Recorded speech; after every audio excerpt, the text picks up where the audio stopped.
Okay, Assalamualaikum warahmatullahi wabarakatuh. Saya Wajid Ahmad Razi, 6805, nombor metrik 6852. Kita tengok di sini, kod kursus adalah JKA 2043, itu Research Methodology. Kita akan bincangkan kertas cadangan untuk penggunaan seni visual reality dalam pembelajaran di Malaysia. Okay. Kajian literatur. Kajian literatur ni kita tengok dalam pelbagai pada zaman ini, pada zaman serba moden ini, kita tengok pelbagai teknologi canggih yang diwujudkan dan juga memperlincinkan atau mempermudahkan kerja seseorang itu, which is seseorang artis lah, untuk menghasilkan sesuatu karya. Okay, kita tengok di sini pioneer bagi seni visual reality ini adalah Jaron Lanier, iaitu dikenali sebagai bapa kepada virtual reality ataupun reality maya. Dia ni adalah mencipta satu permainan iaitu Battlezone yang berkonsepkan reality maya, yang di mana pada tahun 80-an lah. So kita tengok seterusnya, latihan kajian-kajian lepas. Okay, kajian lepas menunjukkan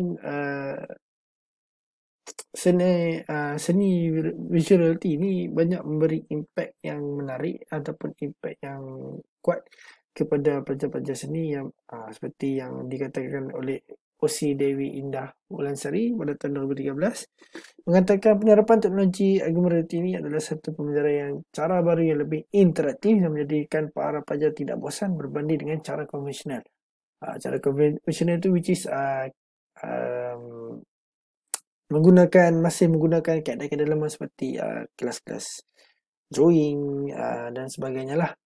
So kita tengok yang seterusnya, kajian yang lepas, yang dikatakan menurut Dayana Faziha Ali dan juga rakan-rakannya pada tahun 2019, penggunaan aplikasi argumen reality ini dalam bidang pendidikan seni semakin mendapat perhatian, yang semakin diperluaskan dan berpotensi menjadikan teknologi ini lebih mudah difahami dan menarik perhatian pelajar. So kalau kita tengok di sini, seni virtual reality ini ataupun reality maya ini sangat memberi efek yang bagus ataupun kesan yang bagus pada pelajar. Yang kita tengok generasi sekarang ni tidak lagi berpandukan slide dan juga secara konvensional. Mereka ni lebih kepada cara yang interaktif. Mereka sendiri join benda itu, so mereka akan lebih mudah faham dan juga berminat untuk melakukannya. Contohnya melakukan sesuatu karya. Okey, tengok masalah yang ada di sini. Penyertaan masalah, ramai kebanyakan institusi kurang menerapkan seni teknologi, di mana mereka ni masih memfokuskan ataupun masih bergiat aktif dalam penggunaan kaedah konvensional. So untuk melahirkan generasi yang lebih produktif, kita perlukan generasi yang bersifat teknologi yang ke arah kemajuan. So di sini kita perlu menerapkanlah teknologi dalam fikiran mereka, dalam ideologi mereka. So kita tengok seterusnya persoalan kajian. Okey, soalan yang kita dapat untuk penambahbaikan ataupun untuk mengubah sesuatu pada kajian ini, soalan pertama iaitu apakah seni visual reality ini dapat memberi impak penghasilan karya mereka. Yang kedua, bagaimanakah seni visual reality ini perlu diterapkan dalam proses pengajaran dan pembelajaran seni.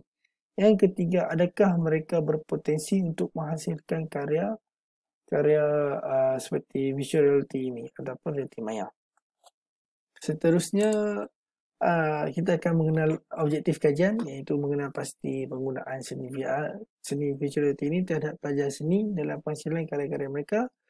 Dan seterusnya, mengkaji kesan penerapan penggunaan visual reality dalam penghasilan karya mereka.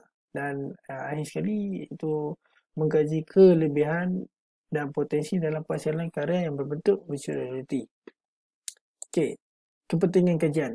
Okey, sangat pentinglah kajian ini kerana untuk melahirkan generasi yang bersifat seni dalam teknologi, kita memerlukan anak-anak muda ataupun anak-anak artis muda ni yang bersifat teknologi, yang berideologikan teknologi, yang boleh menghasilkan karya secara konvensional pun boleh buat dan juga secara teknologi pun dia boleh.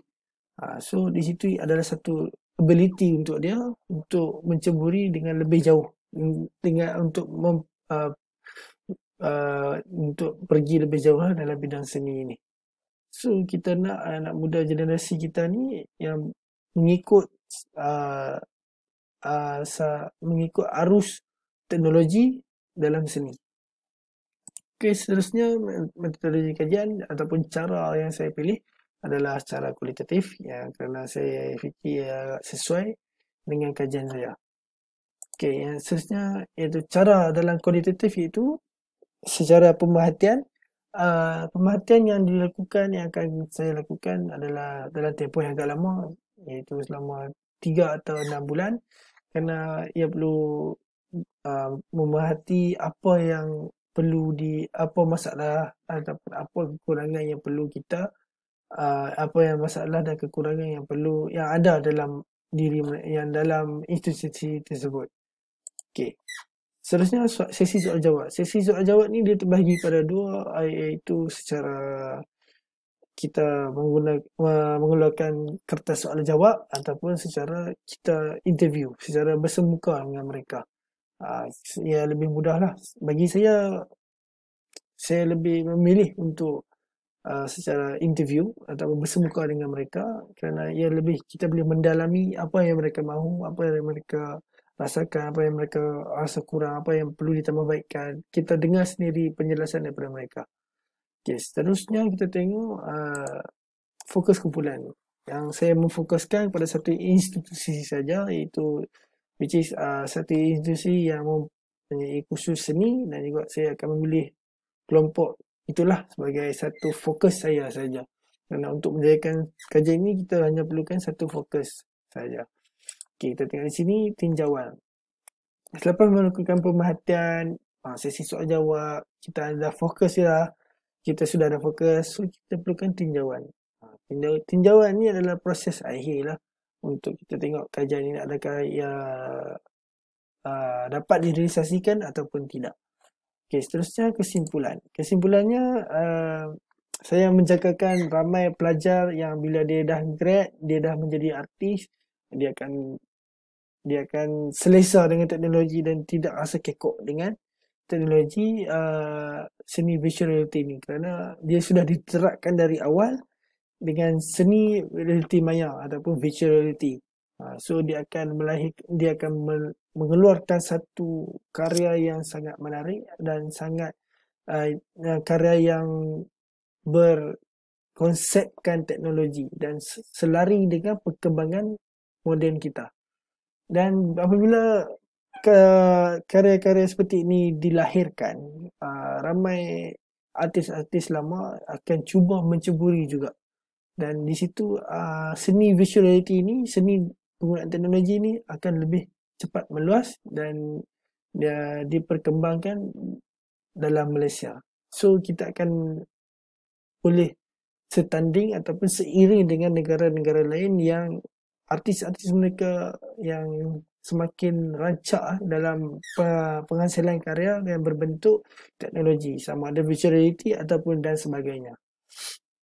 Okay, last sekali rujukan saya iaitu kajian-kajian lepas, itu daripada Dayang Faziha Ali, Siti Syahzwani Yahya dan Marisa Obah pada tahun 2019, dan juga yang mengatakan penggunaan aplikasi argumentasi ini dalam bidang pendidikan seni semakin mendapat perhatian, yang semakin dalam berpotensi lah untuk menjadikan teknologi ini lebih mudah difahami. Okay, seterusnya iaitu OC Dewi Indah Wulansari, TM Zaini dan juga Bobby Bahri pada 2013 yang mengatakan penerapan seni argumentasi ini itu satu pembelajaran yang cara baru yang lebih interaktif dan tidak menjadikan para pelajar tidak bosan berbanding dengan cara konvensional. Jadi ini kajian-kajian lepas yang kita dapat lihat lah. So Setakat ini saja pembentangan saya. Sekian. Wabillahi taufiq wa hidayah. Wassalamualaikum warahmatullahi wabarakatuh.